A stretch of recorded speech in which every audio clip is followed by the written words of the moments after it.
What's happening, Pod Squad? Welcome into an episode. We got the real deal here. He's wearing orange too, which makes me so happy because that's my favorite color. Matt Stanley, I did that for you, brother. I had a red hoodie on and I was like, let me take this off. orange all day. I am not wearing orange today. You showed me up. You're wearing red and I'm wearing orange. Yeah. You know what? Maybe that was the way it was supposed to be the whole time. Maybe. Matt Stanley, Raised On Blacktop, American Paving Specialists. What's up, baby? How are you? Good, man. I'm doing very well. I'm excited to be on here. Thank you for having me. The pleasure is mine. I believe you that you're excited, but I also know this is the problem with recording in April. Everyone starts working. Now, you were literally working today. Where were you working today? I was working in Trumbull, Connecticut, which is about 30, 45 minutes from me. This was a Toll Brothers subdivision, which is Toll Brothers is a massive development company around us, and they buy land and pretty much they put up townhouses. These really nice, they're probably like 2,500 to 3,000 square foot houses that are stacked right on top of each other. Super expensive. I don't know why people want to buy them, but they do. And it's consistently like one of the hardest jobs we go on. We pave these all over the state, all over New York and Connecticut. Sorry about that.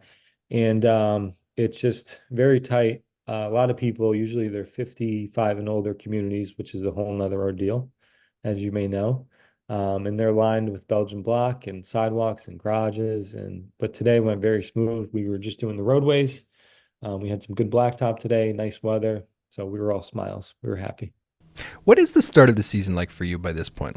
Is it returning crew members? Is it a lot of training? Is it hiccups? Is it rust? What does it look like?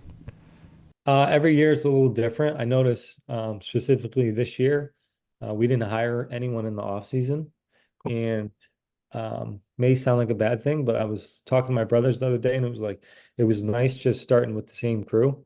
I'd rather take a guy on maybe mid-season when the whole crew's got a little rhythm going. Yeah. But we only hire maybe a guy or two a year, maybe two, maybe three at most. We're about a 20 man crew. Um, but yeah, so the start of the season was as far as the crew goes, everybody comes back every year. It's not like we're looking to hire new people because other people leave. That's a big thing with us. Most of our guys have been here for, 10 to 15 to 20, some 30 years, which is super cool. A big testament to my parents, that they are good bosses in the company. But just like you, Cam, our start of the season was super dependent on the weather. So like the plants were opening, World of Asphalt was like a thing because the plants were opening right when the show started. I had like that guilt feeling like I got the whole family down here and the plants were opening. Yeah. Thankfully, it was like 30 degrees and raining back home. But we did start the following Monday, which I was like not even there mentally, because the World of Asphalt takes a lot out of me. Um, but yeah, we started that week, and like for example, that week we didn't have really good weather, so we worked 3 days. Start of the season, we're not really pushing it full force. We like to crawl before we walk. Like we're a very well-oiled machine. We have a lot of everyone on our crew has been there a long time, but we don't want to start on some big detailed job. It's funny, I say this a lot. We like start the season how we end the season. So we'll start with small work, some patch jobs. Like in Connecticut, a lot of times this time of year before you get rolling, we're doing like a lot of like binder repair. And if you have any questions with the Canadian and the Connecticut terms of asphalt, feel free. I know everyone calls it different stuff. My audience is mostly in America, so it's fine. Don't worry. Yeah, the base course. So like in Connecticut, New York, especially, our plants shut down if we're lucky, December. We went all the way up until Christmas, which is good. And there's a lot of places that are a little bit warmer than us that do shut down in November, early December. And I think it's because the demand is so high in New York and Connecticut, and there's just projects going on everywhere. And, New Yorkers are different. They don't want to hear it.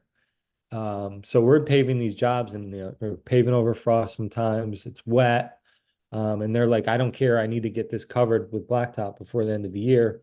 So, we're paving stuff that probably shouldn't have been paved, but if it passes all year round or all winter, You kind of go to the job in the spring and readdress it. So any areas that are cracked or if there was any settling, those are getting cut out and fixed. So we were doing a little bit of that.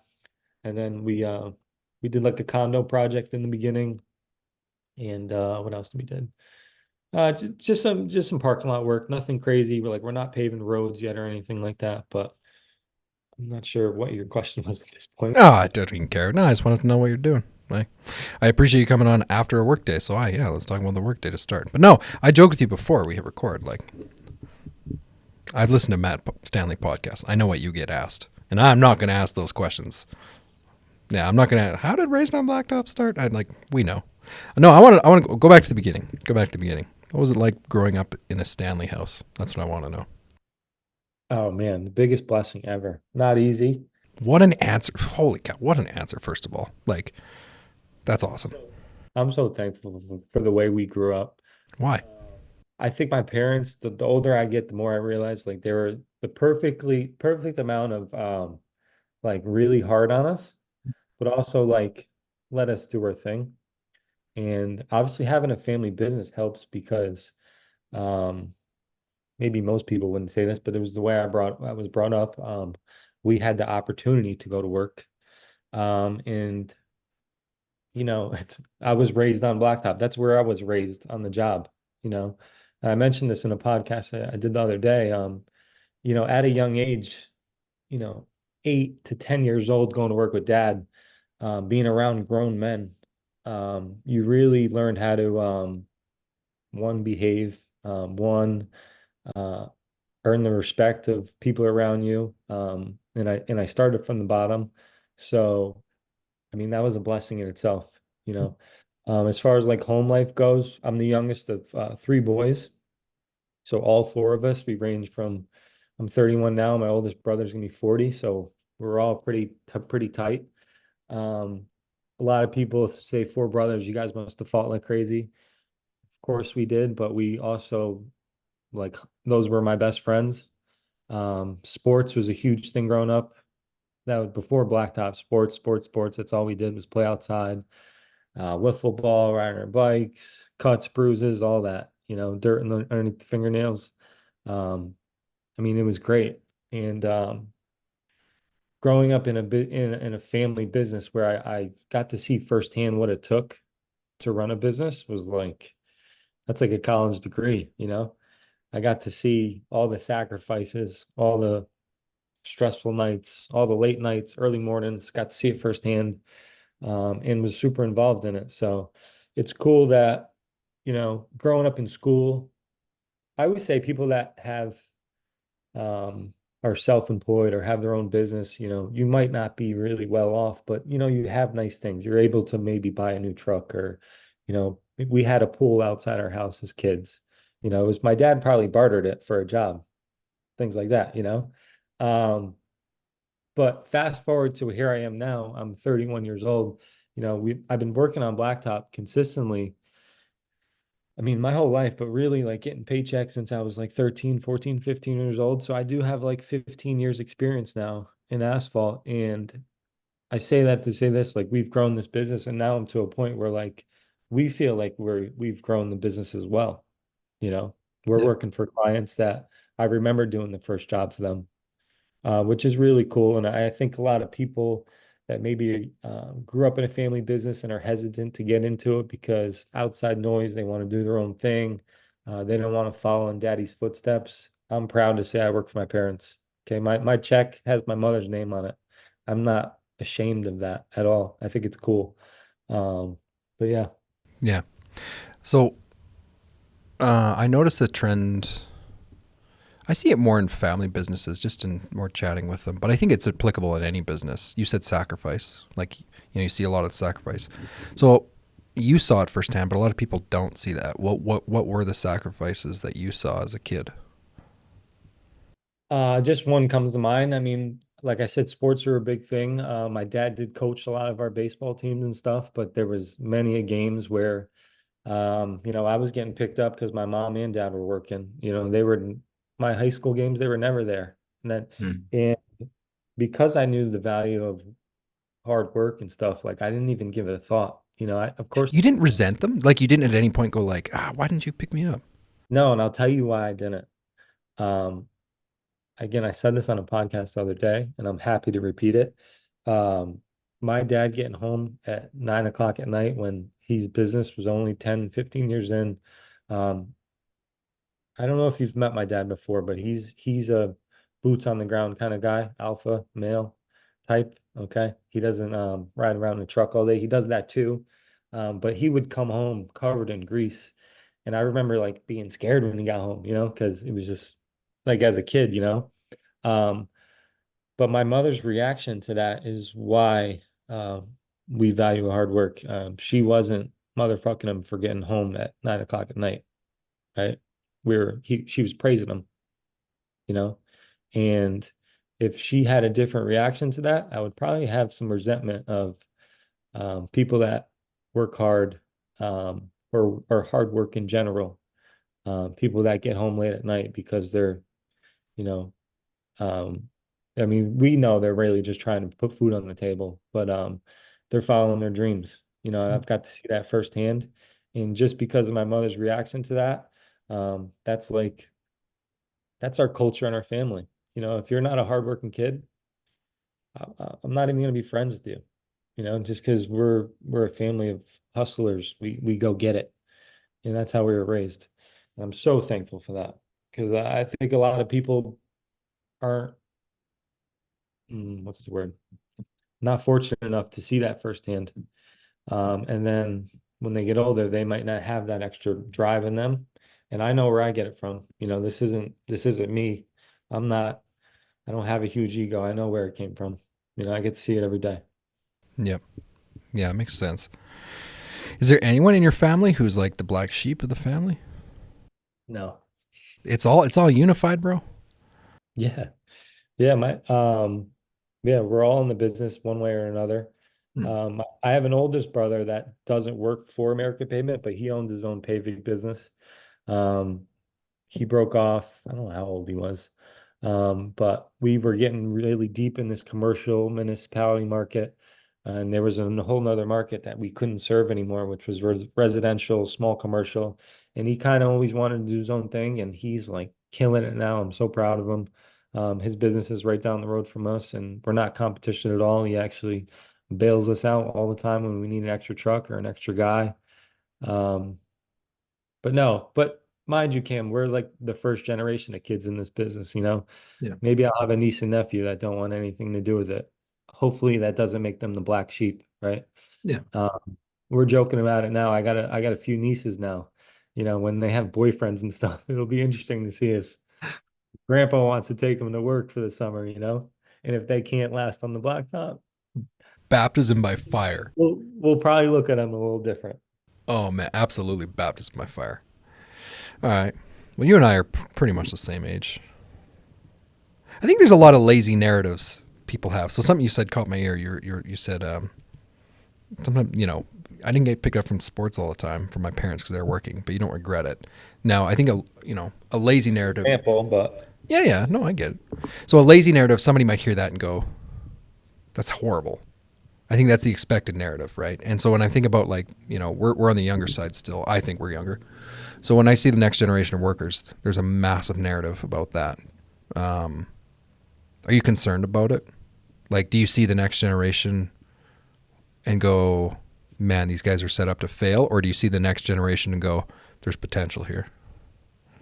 I'll give you a two-part answer and stop me if I get on a tangent. I think that through our social media, how much we tell our story, how real we are on social media, we attract someone who isn't a pansy. If they're even willing to come to work with us, I would think they have a little dog inside them somewhere, because they see what we do. On the other hand, as I'm getting a little older and we're working like crazy, and my brother's got four boys, and on a Saturday he can't go to his kid's game, and I'm like, there's no reason you can't be there. Like you should go. I mean, I'm starting to think about that. Um, so I don't know. I haven't really figured that out yet. Hmm. Um, Another like I got some employees too, a cousin of mine. If we're not doing a big job on a Saturday, like We know he doesn't want to work. I don't think of him any different for that. I don't need him, you know. A lot of times Cam on a Saturday, me, my brothers, and my dad will like be great in the parking lot on a Saturday together. Cause like not because we don't want to pay them overtime at all, not because they can't do it. Maybe a little bit because we feel like we need to be there. But like I want my cousin Jimmy to be home with his kids on a Saturday, you know. He gives us his life Monday through Friday.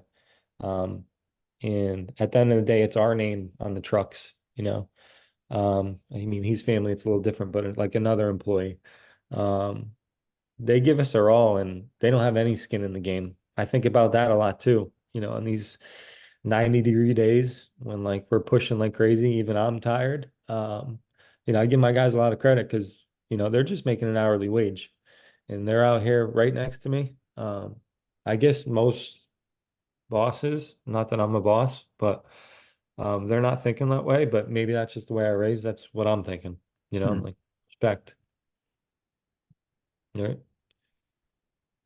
I totally get it. I totally get it. So I'm wondering, like, do you feel a sense of obligation with the brand that you have created to, like, if I understand correctly, maybe I'll just clarify. Here's what I perceive. The Raised On Blacktop brand is designed to make it okay what you guys do. Make it cool again, like that. And I think that's pretty obvious. It's talked about that. You've talked about that before. But do you feel like there's a sense of obligation on your part to do that? Like no one else is really doing it. Are you concerned that like if your brand didn't exist, what would happen? Um, Hard to say because sometimes I get so wrapped up in my world that I don't know what people perceive of the brand. I see how much people support it. I don't really know exactly how much it means to everybody. Um, I have a couple thoughts too. In the bigger picture, I do what I do. It sounds a little selfish, so that when we pull up on a job and maybe they're familiar with what we're doing, they're like, these guys take a lot of pride in what they do. They're professionals. You know, this asphalt didn't, I mean, it kind of did find me. But this isn't a dead end job for me. That's what I'm trying to change in our industry. This isn't a dead end job. Okay. Um, it's rough when you're paving roads and people are nasty, you know. People are nasty. We were doing a job the other day, and this guy came up and he was the president of the association. I didn't know that when he walked up, but he's like, "Is anybody watching you guys? I've been working for this company. We've been working for this company for, I'd say 15 years. We're their go-to contractor, right? The type of relationship we have, we barely bid the job. You know, it's more like go do the job, send them the bill. This guy doesn't know that. But just I could feel his energy, Cam, when he came up. He was like, "Is anybody watching you?" Is he didn't even mention an inspector. There was an inspector there. He was sitting in his car because he knew we knew what we were doing. But he's like, "Is anyone taking pictures? Did you rip this out?" I'm like, I was a little nasty with him. I was like, "Who are you?" You know, but then I kind of held myself back. I was like, "Yeah, the inspector's over there. You can go talk to him." He took pictures. Um, but you know, when you go to the dentist, Cam, they're not asking, uh, is anybody watching you? Or, you know, when you go to any other profession, you go to a restaurant, they're not looking in the back of the kitchen to see what the chef's doing, right? For some reason, asphalt is 100% like that. You know that. We get looked at like dirt during the day. And I do not like that, brother, because I tell customers now, I care more about what this job comes out like than you. I promise you. You know, you could feel like my hair standing up right now because it really gets to me. So that's the bigger picture of what I do. I'm just trying to add some professionalism to our business. And the more I can push the envelope, the more I can reach. Again, I don't, Cam, you know this, I don't want everyone copying what I'm doing. But if they see what we're doing and they're inspired by it, that's a good thing for our industry. What's up, Pod Squad? This episode of the show is brought to you by our friends at Mighty Line Floor Tape. So, true story, our company started using Mighty Line. We found the product like half a year ago, 2023. We found it and we started using it, and I was blown away. The product is incredible. And so many of us in the striping industry want to do interior striping, but we also know that interior striping on concrete usually does not work out very well. This is a fantastic solution. If you have customers that want safe walk lines or customized floor decals, check out their website on Mighty Line. It's incredible. They have an awesome portfolio of stuff. And if you've never tried the product before, head to the website, let them know that you got the info from the podcast, and they will actually send you a free sample box. Check it out, Mighty Line Floor Tape. We are so grateful for them to be sponsoring the podcast. I'll tell you something funny. This has happened more than once, but it just happened to me about a month ago. We have an employee. We don't really hire laborers at our company. Not really. Like we hire technicians right away, but we do have a younger guy who was on our sidewalk team. He was shoveling sidewalks with us, and he's like, "Man, I love working here. What can I do?" So my operations manager's like, "Yeah, no problem. Like, we're gonna just shop duties, stuff around the shop. Especially now, we're not in like full swing mode yet. So he's just kind of helping out here and there, and he takes a tremendous sense of pride in cleanliness. And he made a comment to me. He's young, but he's like, "I think we could do better." And I was like, "What do you mean?" And he's like, just the way the guys look, the way the trucks look and everything. So without even thinking, Matt, I whipped up my phone and I showed him Raised on Blacktop on Instagram. I said, I'm not going to say his name, but I said, "Hey man, like I've watched these guys for a while. Like these guys will literally shine the tires on the job site. Is that?" And I saw his eyes light up and he's like, "That's what I'm saying, man." Like, yeah, he's like, "We should be doing stuff like that." And I was like, well, so just so you know, You could send them down to Connecticut. no, we're keeping them. We're keeping them. Can't do that. How much time do you spend on the brand right now? Like it's paving season now. Is most of your time Raised on Blacktop spent in the off season, or do you make time for it? How does it work? Like during the season, how do I manage Raised on Blacktop? Yeah. It's after hours, before and after work. A big testament to my brothers that I do have them. Usually I have at least one on the job with me. So if I have to say take a phone call, I could. But right now, Cam, it's not like I'm taking a Monday off because like I have a lot of Raised on Blacktop stuff to do. Does that frustrate you? Does that frustrate you? No, it doesn't frustrate me. It would be nice to one day, and I'm sure I could now. But it's just like this isn't the time to, I don't know, I'm just not there yet personally. And I'm needed on the job, and that's fine. Um, Even when I'm on the job, it's not like I have a kind of the beauty in it somewhat is that it's not like I'm in a whole nother industry and I have this brand baby that I have. I'm still knee deep in blacktop, which is good. I'm still getting content that I could post on the Raised on Blacktop page. Um, a lot of people ask me, "Do you ever think you'll do Raised on Blacktop full time?" Probably will. And I'll be totally transparent with you. Like I do have a little worries, like is the brand gonna lose its authenticity if I'm not on the back of a paper all day, if I don't have calluses on my hands? Um, who knows? That's probably me just overthinking it. Um, in the off season, of course, I get to sit in the office most of the day and do my thing. Like for example, that trade show, I have a 20 by 10 booth. Um, and I can't imagine what these bigger companies deal with because it's a lot of moving parts to get all that merchandise down there, to be working with the convention center. Um, so I was able to do that, a couple months before the show, get that all scheduled. Um, yeah, winter time is definitely like the time where I could spend more time on it, but I'm not even to the point I would like to say so that like I'm planning out the whole year in the off season. I wish I was, but I'm not. Um, but when I get home at night, eat dinner, shower, right to the laptop. In the morning, I'm getting up a little earlier, sometimes getting off a couple emails. And yeah, I can hop off the paver when we're waiting on blacktop. I'm not sweeping off the sidewalk like I should be. I'm like answering emails or something. So from an independent guy who's not raised on blacktop, who hears what you just said, bro, you're good. Like you're worried, not worried, but you're like you think about it. You think about, hey, what happens if I don't have the calluses anymore? But here you are, like, yeah, I'm waiting for the truck so I can hop off and do something. Like to me, that's the answer. Like, right, it's not going to lose its authenticity. I don't think it could. Yeah, yeah, I know that's me just overthinking it, but Okay, well, I want to ask you, like, don't worry about the fact that we're recording this. Don't worry about that. Like, don't worry about like, don't give me a political answer. Is what I'm saying. What do you want it to look like in 5 years? Because it's let's be real, it's pretty cool. It's pretty cool. It's got eyeballs galore. You know this. I don't even know the full scope. All I see is follower numbers, so I know eyeballs in it. You know, whatever. Just don't give me a political answer. 5 years from now, what do you want it to look like? um can't give out the whole game plan, Cam. Why not? No one's gonna, bro. If people are copying it, that means you're 15 steps ahead. Like I wouldn't worry about it. So I'll give you one thing that I've been thinking about, and maybe this is in 5 years, maybe it's 10. Um, I do a lot of collaborations with manufacturers, right? That's right.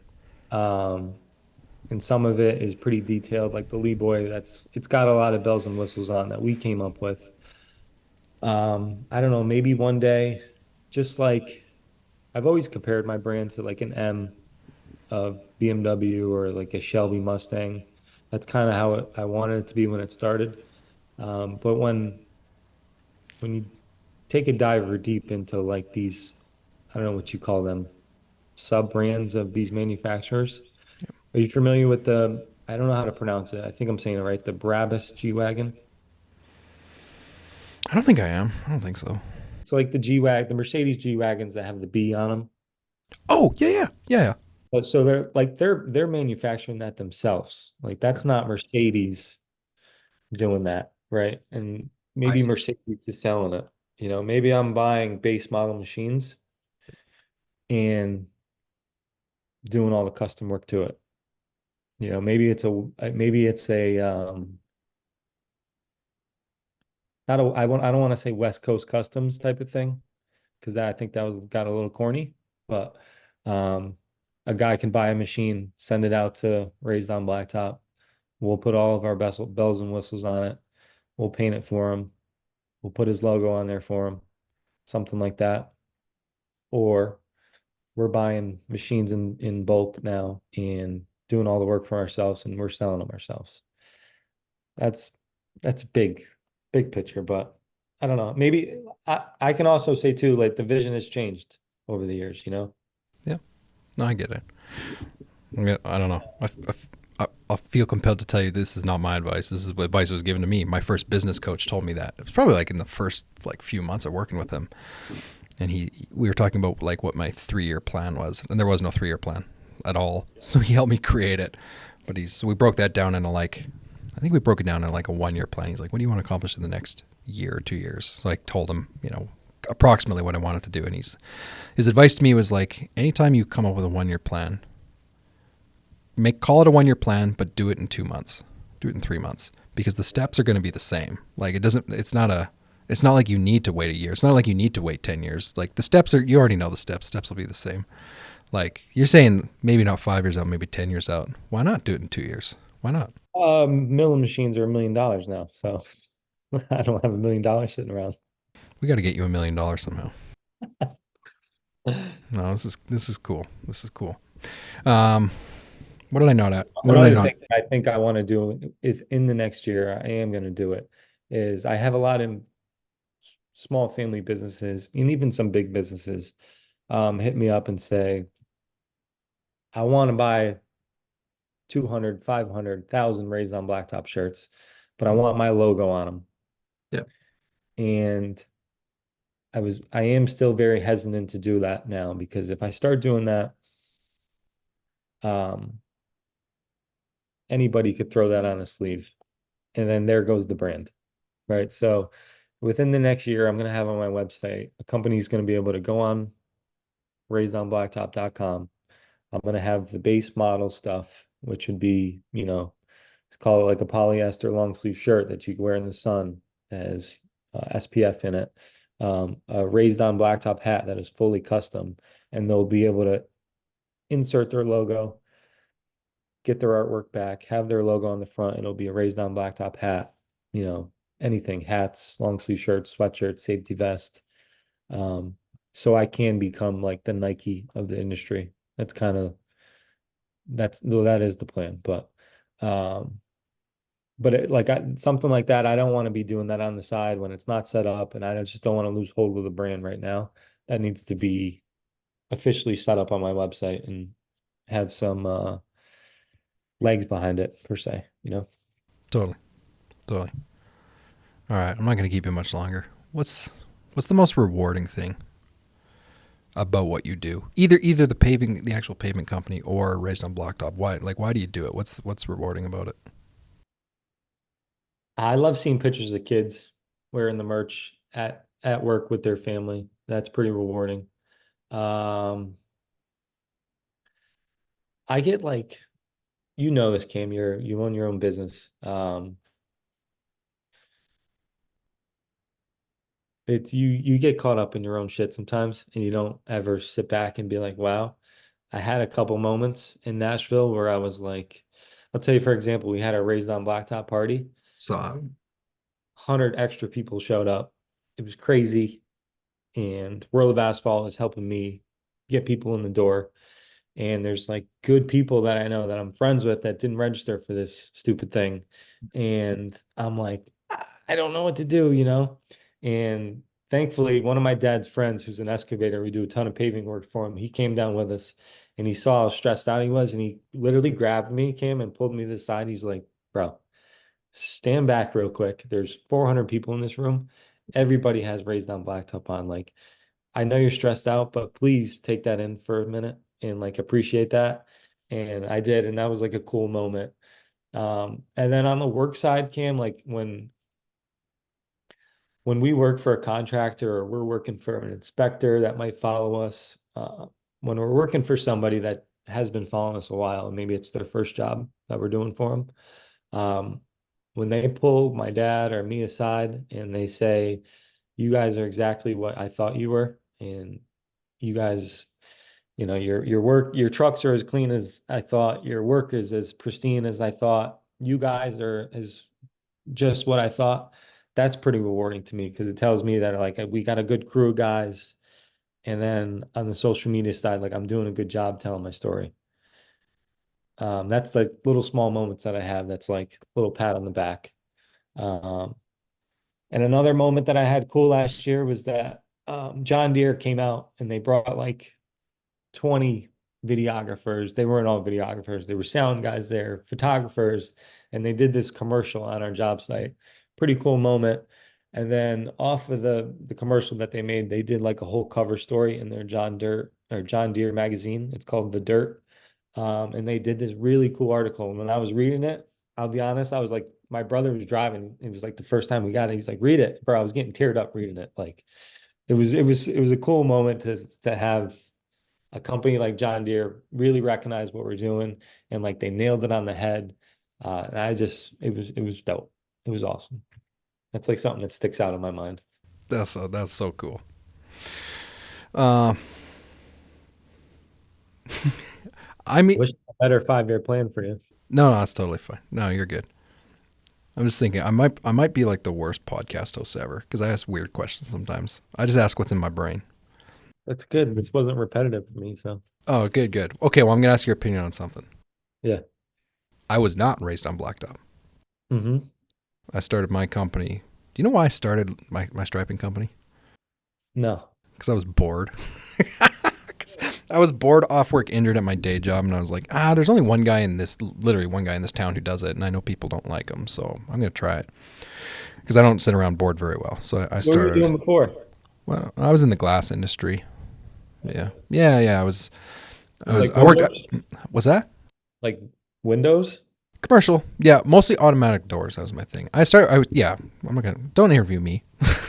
No, I went to this glass company when I was 25. I was gonna work there forever. It was a family business, and it was a chaotic business, but I still really liked it, and like I'm glad I do what I do now. But that was gonna be my forever home. But then I was off work bored, so I bought the striping machine when I was off injured, and I started striping, and Yeah. Anyways, so I was not raised on blacktop. So I see this brand very quickly, 2020 or 2021, whenever I first see it. I'm like, oh, that's really cool.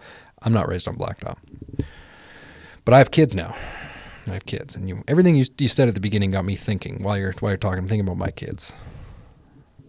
Like I have 3 girls, just so you know. 9, 7, and then I got a baby. She's 6 months old. Well, congratulations. Thank you, bro. I'm wondering if I'm doing enough to get them involved in my work. Because I don't, maybe it's because they're girls and they're doing girly girl stuff. But like, you got me thinking. Like, I should probably do more to get them involved. Like, I don't want them to just come home. I don't want them to, I'm just rambling to you at this point. I don't want them to see me coming home at 5 o'clock and be like, yeah, dad leaves and he goes to work and then he comes home and that's it. Like, I kind of want them to be involved. I don't even know where I'm going with this. What advice should you, give me advice. What should I be doing here? I would just bring them, Cam. Bring them to work? Bring them to the office. When you go to a job site, if you're able to pick them up from school, bring them by a job site. Are they really going to be riding a striper one day? Probably not, but what an opportunity they have to really launch their business when they get of age, and you can have a girl in the office that's really pulling for you. I know I wish I had a couple of sisters that work in my office. I mean, we have some women that work for us too. I got this girl Sarah that drives for us. She's a sweetheart, love her. My niece was on my brother's job today, and I just got a really cute video for my sister-in-law. She had her pink Raised On Blacktop vest, and she's sitting on my dad's lap on the paver. I think personally, I know you're not like an operations guy, you're more on the other side, right? Regardless, I think they get to see what dad does and they get to see how hard you work. And um, I don't think I have to explain what that would do for them, right? Um, I'm big on that. I tell my brothers like Saturday if we're at the shop, like have your wives drop them off. They could sit, they can play all over the equipment, you know. Um, but when the first thing you asked me that you weren't raised on blacktop, like I honestly, I'm glad you brought that up. I hate when people say that to me. Like, I don't want to buy your stuff. I wasn't raised on blacktop. I remember seeing your stuff for the first time in 21 and thinking I would never buy that. Why should I buy it? No, I'm serious. Why do you hate that? Because that's not what it is. You're raising your kids on it now, right? That's the plan. No, I mean like you put food on the table. That's a fact. Yeah, okay, I get you. Yeah. Big time, right? Um, but like it's more than just um growing up in the business. Like this brand represents the entire industry. And that's what I wanted to do. And it's a home for everybody. There was a reason why when I had this big following, I didn't just start selling American Pavement sweatshirts and hats, which could have. I do now. I wanted this brand to pull together our industry, our competitive industry that everyone's motherfucking everybody. We are the same, right? And that was a big reason why I started it. So I never want someone to say just because I wasn't born in the industry or I wasn't doing it my whole life that I can't, not even the support thing that I can't be a part of it, you know? Okay, well, bro, I'm gonna go buy stuff tonight then, because I'm not even joking. Well, we're going out for a family thing, so tomorrow morning I'm gonna do it. I'm gonna buy stuff tomorrow. Yeah, you got me thinking about it, man. I think it's exciting to hear what it's like growing up as a Stanley. Like, and it might sound weird, but like I get it. When you said sports was a thing, and sometimes my parents didn't pick me up. Like, I get it. Not pick me up. They weren't there. They weren't there. They weren't there. Yeah. And no resentment. No. Yeah. But look at your family now. Like, I don't get to see your family interact now, but I get the sense of it. Well, I see Bill. Like, I was watching the video of World of Asphalt like a couple days ago, and like, this is a family, man. Like, this is a legit family. This is not a broken home. This is awesome. No, right. And of course we're not perfect. We're all fucked up, right? But Sure. At the end of the day, yes, family is first. And we love what we do. We love each other. And I wouldn't have it any other way, Cam. And this shit is not easy, bro. But um Blacktop has taught me mental strength, physical strength, taught me how to deal with stress. Um, and I'm proud of all my brothers because they're hardworking guys and they go home at night and they take care of their family just like my dad did. And I think that's the most important thing. That's awesome. Oh, you're. Get on that. I don't know where the bro. I don't know where this ranks on your podcast interviews. I don't know, but No, this is cool. I enjoyed myself. Thank you. cool. Well, thanks for coming on. Much appreciated. So, part of the reason why I'm the worst podcast host ever is I don't usually like introduce people properly and be like, this is this person. You go find their stuff. I feel like everyone knows where your stuff is, but just in case, raisedonblacktop.com, raisedonblacktop.com, Instagram. How many followers on the gram now? I lost track. Just hit 75K. Sweet, 75K. TikTok, obviously, you're on there. Just Google Raised on Blacktop. What else are you going to find? You're going to find Matt everywhere. So just go find it. At American Pavement at Raised on Blacktop. Our website's www.raisedonblacktop.com. And I don't care how you reach out. Reach out. I'm in my DMs. I like to talk to people. I get a lot of people that come like hit us up, ask for advice, and if I have a minute, that's what I do at night sometimes, go through DMs and because I know even from like the merchandising part and the marketing part, when I got into this game, I knew nothing. And there was a lot of people that I tried to reach out to, and some people hit me back and some people didn't. And there's still a lot of people that would love to just have 5 minutes of their time. So when someone asks me that, I don't mind it at all. Not that I'm an expert at any of this shit, but I do know some stuff. So a thing or two about a thing or two. Yeah, yeah. All right, man. Well, thank you for your time. Keep rocking, buddy. Keep you too, rocking. man.